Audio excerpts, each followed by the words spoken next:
Is Abdul Alim Gonzalez. I also go by the name PAWS21 in the art world. Today we're going to be discussing paintbrushes, basic house paintbrushes, and learning the nature of the actual brush so that we can get maximum use out of it. What we're going to do is, I want to first show you how I store my brushes. I'm not saying this is the correct way, it's definitely not the wrong way because I've been doing it for the past 20 years that I've been in business as an artist. This is how I store my brushes. I keep my brushes in a bucket. This bucket I keep filled with water. The reason I want to keep my brushes in a bucket filled with water is to keep my brushes nice and moist. Every time I go to use them, I like them to have a nice pop to them. I like them to feel fresh and moist. Okay, and this really achieves that effect. So what I do is I also keep a wireframe inside of my water bucket, okay? And I clean off my brush prior to every use. I love this technique. I used to clean them and store them dry, and that got old really quick, especially when you have tons of work to be done in a short period of time. So again, this is, and you still see a little bit of paint residue in there, so I just shake it out, rinse it out, get in here. Okay, and then what we have here is a spinner. Okay, this actually works for rollers and brushes. The brush goes inside of the spinner, okay, as such. Okay, just get a good view of that, and it fits snugly in there. And what I do at this point, I just spin it. Okay, and we're ready to go. Also, you can use this for rollers as well. You put your roller on here, the roller fits over this part, and you put your roller in a bucket, you spin it, and it spins dry. So now we're looking at the paint. Okay, we have here the base paint, the regular base paint, but this is the same paint that I have in this cup here. The difference between this cup and this paint is that this cup, I added a little bit of water. The reason I added a little bit of water on here into this cup is because I want my paint to have a nice flow to it. We're going to be using this to cut in, okay? And anytime you're cutting in, you're not going to get tight lines if your paint is too thick. You have to have a nice thin consistency. You don't want it too thin, okay? Okay? Now, with this being this thin, we're going to have to do 2 layers. But the good thing about it being so thin, and it's not too thin again, is that it dries quickly. Okay? But it really gives you a really, really tight line that is really unmatched. So, on average, a lot of people tend to tape around these areas so that, you know, they avoid getting paint on areas that they don't want to get it on. But with the brush, what we're going to do is, we can actually get right up on here and get such a tight finish that it'll look as though it was taped. And that has to do a lot with the nature of the brush as well as the consistency of the paint itself. So being that this whole wall is going to be painted this color, I do a touch from here. And then I want you to see something here. Look at this. Look at the nature of the brush. Let's back up so we don't get your shadow in there.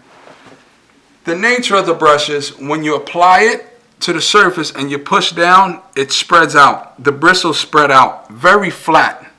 So with this understanding, we push down the brush at an angle, at a slight angle, okay? And we just follow it ever so gently right across here, okay? And then we feather it in. Same thing here. We're going to do the same thing here. We apply some pressure.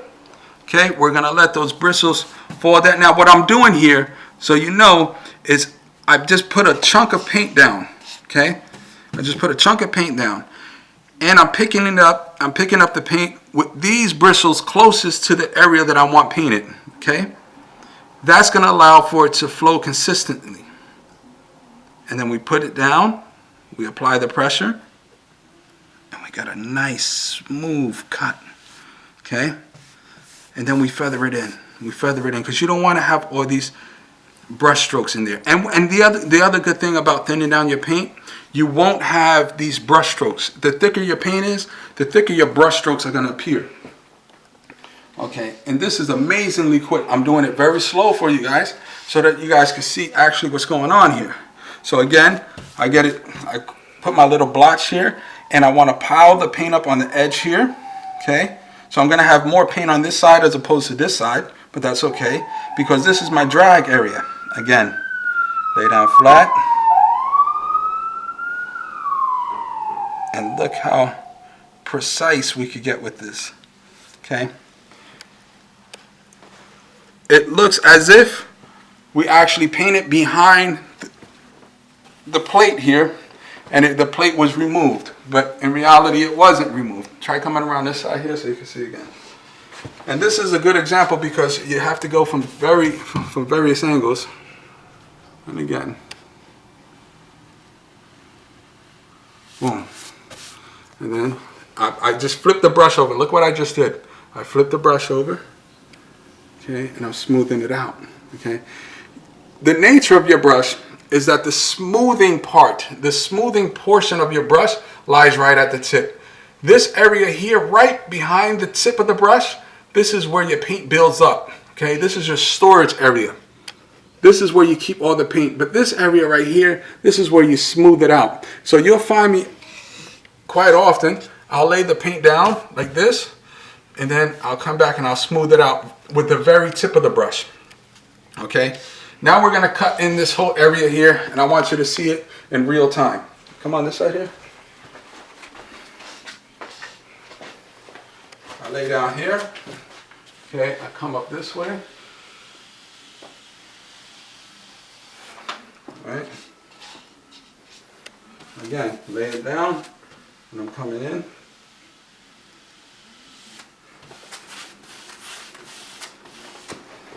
We could do a whole room like this in a very, very short amount of time.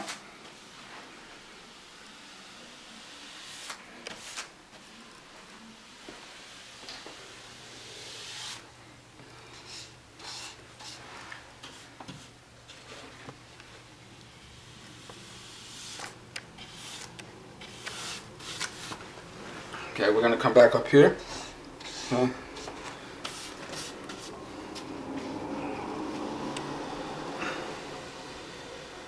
Boom. Boom. Okay.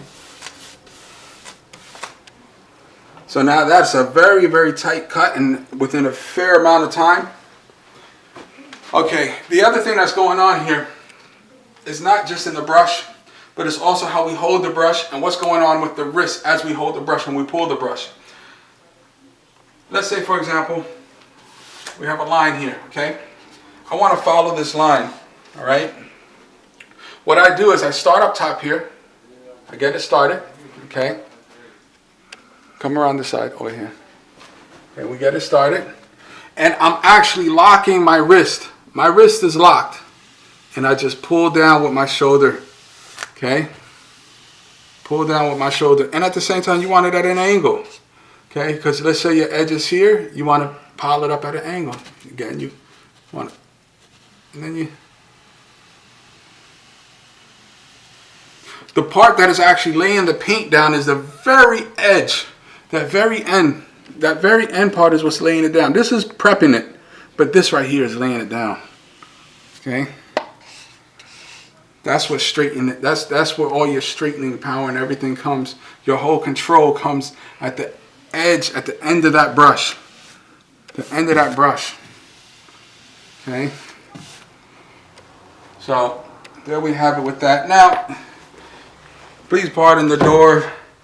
Again, this is a project that is in dire need of paint, which is why we're here. Typically, a job like this, I would primer it first. I put some stain blocker on it, but this is just a tutorial, so we could just go straight on with it. Okay, so can we utilize the same concept that we did with this and do it with the doorknob? Do we actually have to remove the doorknob to get this even cut? No, you don't. Remember, you look at the nature of your brush, and when you lay it flat, remember your bristles spread out and they push a very thin layer, okay? So then again, we're piling up the paint at the edge here, okay? And we know the part of the brush where the control is, okay? I don't know if you guys can see this. I'm doing it very slow, but like I said, generally I am flying through this stuff, okay? Then I would open up the door. And because I'm pressuring it, I'm putting pressure on it at an angle, the bristles are actually almost getting behind the actual doorknob itself, behind and under it. And my control is coming at the very edge of that bristle. That last bristle is where all the control is. Okay? Again, you see that last bristle? That last group of bristles where the control is at. Okay? Get in there. Okay, you control it. And again, like I said, I am normally flying with this. And I actually work better when I'm moving fast than when I'm moving slow. And then again, I would come back because I don't want to see brush strokes. So I feather it out with the tip. Okay, we feather it out. And we're going to have to do this one more time. That second coat, that thing is going to look amazing. It's going to look like we actually removed the doorknob. Okay, and then we feather it out, and again, I'm working very, very slow. Okay, all right, now let's say we have to do trim. Let's say if we have to do trim. Okay, same thing with the trim. Okay, you want to dust, this is very dusty, by the way. But with the trim, same thing, same concept. I put a little dab here. That's going to be my dipping point on the surface. Okay, mind you, no tape. Look, let me get out the shadow. I mean, we're even going around the curve with this, with no tape. Again, why? Because your control is at the tip of that brush. It's at the tip. It's at the very tip. And again, I'm reminding you that I'm going very slow. Okay, so we're done. Let's say, for example, we're done with the day. We did our trim. We did everything cut in. Okay, time to put the brush up. Okay, so basically what I do is I just drop it in the bucket. Okay, just drop it in the bucket, walk away. Now it's time for another job. I have to go transfer to a white color. Okay, now you see the color that I just had in there. I just dropped it in the bucket. I got tons of paint in there the same way. But basically what I do when it's time for the next job, I shake it out, come in, rinse it out, then I go with this. Okay, again. Get it out, shake it off again, and usually I'll have another bucket with cleaner water and I'll just dip in there and then I'll go right here. Again, same process. Okay, then I wring it out. Okay, remember we're going from one color to another color. Let's say we're going to white. White is very sensitive. Now let's see how good this technique works. Okay, we're going straight to the white. If this thing had any other paint in it, you would know right now. Okay? That's white as day. Okay? White as rice. You can't get better than that. Okay? And that was after just loading it up with this yellow paint and tossing it in there with a quick run through, and we're ready to go. Okay? Again, right in the bucket. Time to go.